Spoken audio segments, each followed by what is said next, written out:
Hi, good day everyone. It is still me, Mo, and this is another video for War Legends content. And I just would like to show you because this is the first time that I'll be playing under the tournament name of Elinus Blooming Tree. So I still don't know, I have no idea what are the objectives under this tournament. So I still don't know what are those scoring that 0/200. I still don't know where it is for. So I'm still on the blind side at this moment while I'm trying to figure out what are the objectives on how to win on this tournament, because before actually proceeding on playing the tournament, I forgot to do a quick review onto the instructions. So as you can see, I am up against with Abesinek, and my in-game name is Sour Fang, and I am on the red team while Abesinek is on the blue team, and we are both playing as the dark faction. I started building my first structure here with a barrack and with a follow-up of the pig street to increase the capacity. Meanwhile, Abesinek started building his first structure with a sawmill, and then for the second structure, which is a pig street. And we are just both trying to hire more slaves. Well, me here already finished training my first unit, which is a gun. So at this moment, I am still learning on how should I be winning this game, or how should I be playing this tournament. So I thought that I should be getting the golden idol. So maybe if I was able to gather around 200 golds from the golden idol, I'll be winning this tournament, but not. But so despite that, I'm still trying to learn. So I sent my first unit here to check, and I was able to notice that the neutral unit guarding the golden idol is just a low neutral unit that can take down by at least 2 units of my army. So that's what I am going to do. I'll be taking over the golden idol first, because I thought that is the purpose of the game, for me to take over the golden idol, the 4 golden idol here, and here. So I thought it's about that. But after taking over one golden idol, I noticed that there's no score being added to my scoreboard here on the upper part of the screen. So I don't know what should I be doing, but I just keep on building, bolstering up my army in case a fight occur. Because if I am not be able to find out what should I be doing, I'll be just going to destroy this base. So that is what I'm thinking at this moment. But yeah, as you can see, Abesinek is at the same time trying to gather more forces on his side. Meanwhile, me, you can see I'm trying to experiment. I already got this golden idol, and I'm trying to get this another golden idol. So I'll be having 2, hoping that I can win this game by just getting more golden idol. So yeah, as you can see here, I was able to take down 2 neutral units, and I was able to get this golden idol. And then also I was able to build my undead obelisk, and I believe I'll be starting also to spam a lot of skeleton archers. That is the reason why also I built this workshop, because when I'm anxious, I just do things that I don't even understand. But my feelings or my gut is telling me that I should be building a workshop with the aeronaut. I don't know why, but it feels right by doing that, because if you know me, I'll be going for second barrack first before going to a workshop for spamming a lot of skeleton archers. And as you can see here, the first encounter against Abesinek versus Sarafang or me occur here for the first blooming tree. And I believe I'll be losing this fight, so that's why I'll be retreating, or my army will be wiped out, because I believe Abesinek has more advantage on this fight, and I'll be letting Abesinek to take over this first tree. So at this moment, this is the moment that I understand that I should be hunting that tree. So it will be like a treasure hunt. But instead of hunting the treasure chest, I should be hunting Elinus tree right here. And as you can see, Abesinek was able to get this first tree, and his scoreboard started to count increasingly his points. As for me, I have 1 aeronaut here too. I'm trying to gather all of my forces here, and I just tried to send 1 aeronaut just to check what is going on, what the Abesinek army is composed of, and I think he will be utilizing goons and skeleton archers.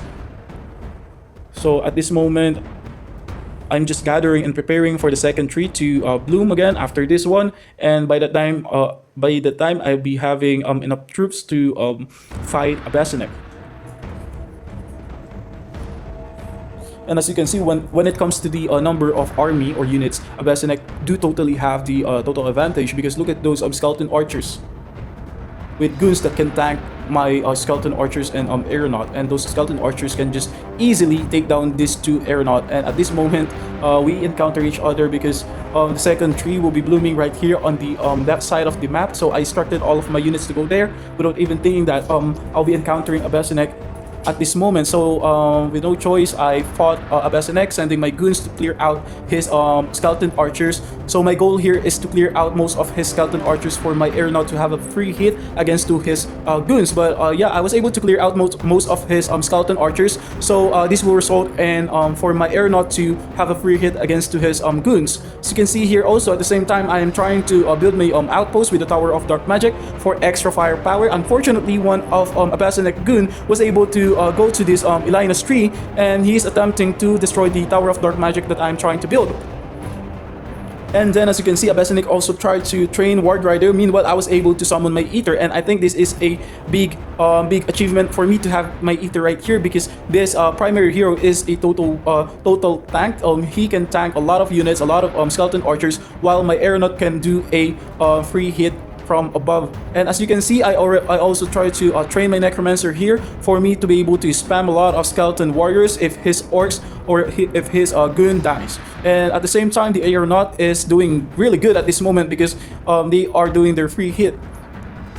And as you can see, I was able to take over this Elinus tree, and I was able to do a comeback right here because I fully understand what I should be doing. So still, even though that I understand that the goal is Elinus tree, later I'll be also getting this golden idol, because I don't want to forget that I need a healthy or rich economy for me to long last this battle. Because the strategy that I am trying to do here or implementing is I'll be doing or I'll be building a lot of outposts with the towers that I have, so I can have the home base advantage that Abesanec don't have. And as you can see here, my Ether was able to punch Abesanec Ether left and right, uppercut here, and his Ether was too stunned to speak, and all of my units here are trying to kill his Ether, and his Ether is running for his life. Meanwhile, his army is still on the base, and I retreated my army because I understand that the main objective is getting this Elinus tree, and Abesanec is trying to copy my strategy here, and he tried to build his own Dark Tower magic. And as you can see, I was able to occupy the Elinus tree, the third tree, and that would be giving me a point. So at this moment, I will be able to do a comeback. I will be able to bounce back from my loss from the first fight, or from the first tree that blooms here. At least I was able to intercept Abesanec on getting the full score here, and I was able to get the Elinus tree here. And as you can see, the Tower of Dark Magic is already done building here. If you are wondering why were I able to build another Tower of Dark Magic, what I really did is I destroyed my Tower of Dark Magic here so I can build it here. And as you can see, once the tree is gone, I'll be destroying this tower at the same time so I can build it to the next location. As you can see here, the Elinus tree will be spawning here, so that's why I already positioned my army.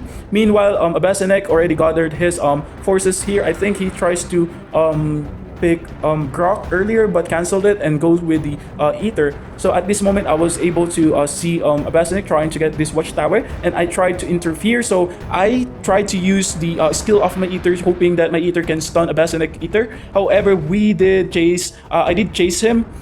So I was able to stun his Ether for a short time, and Abesanec, I guess he didn't focus on my army or clearing my army. He did just instructed his army on to moving to the Elinus tree. But as you can see here, I already started building my Tower of Dark Magic as an additional firepower. And here my hot air balloon or the aeronaut are having their shield life of free hitting my enemy. Even though my enemy have an Axe Master, he was not able to destroy this aeronaut, and that is a total win for me because those aeronaut are not touchable. So they will be just doing a lot of free hit from my enemy, and that is a total advantage for me. So meanwhile, Abesanec on his base trying to heal his army, and at the same time maybe Abesanec is trying to think that to bring a bombardier to destroy my tower. Well, at this moment, I guess that that would not matter anymore because by that time, I would be able to finish getting a lot of points here from the Elinus tree. So as you can see, Abesanec is also training the bombardiers here.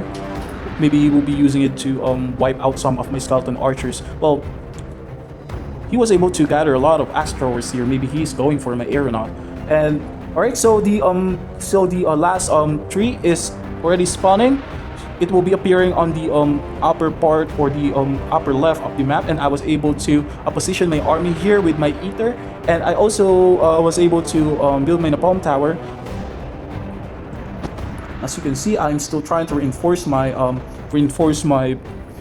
army here, and I was able to stun his ether, and he used his healing scroll, and I tried to pull my aeronaut for them not to be hit by the axe thrower, and I do have here the drill, and they are tanking my ether, and the drill and the other goons are tanking the axe thrower here, and I think that is the good part here, because the aeronaut were able to do a free hit against the axe thrower. Meanwhile, my necromancer keep cooking all of those corpses to become a skeleton warrior, so I am keeping on winning this, and it is just a time before I win, because I was able to secure the Elinus tree with my napalm tower and my Tower of Dark Magic, and I believe I will be also getting this golden idol for extra income, of course.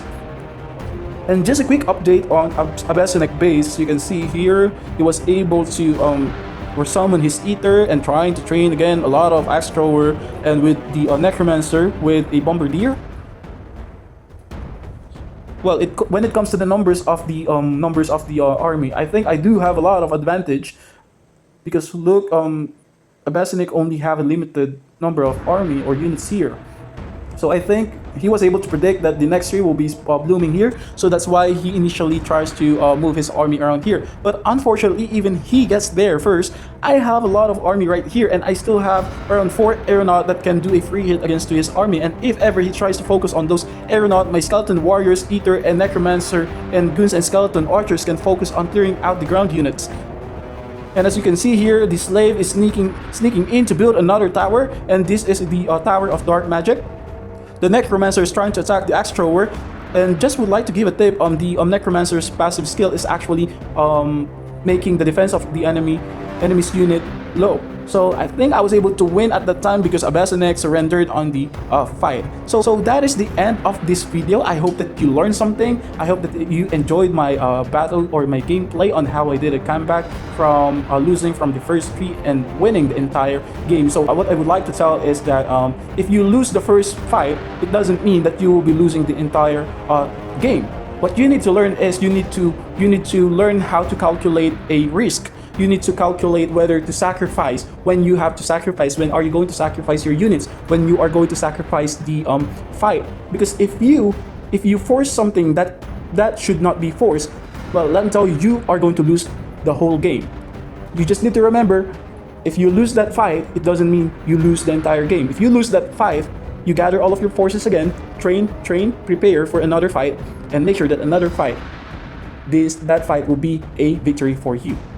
Don't be afraid to lose just one fight, because that one fight doesn't determine the end game. Okay, so I hope that you learned something, and goodbye for now, and peace out.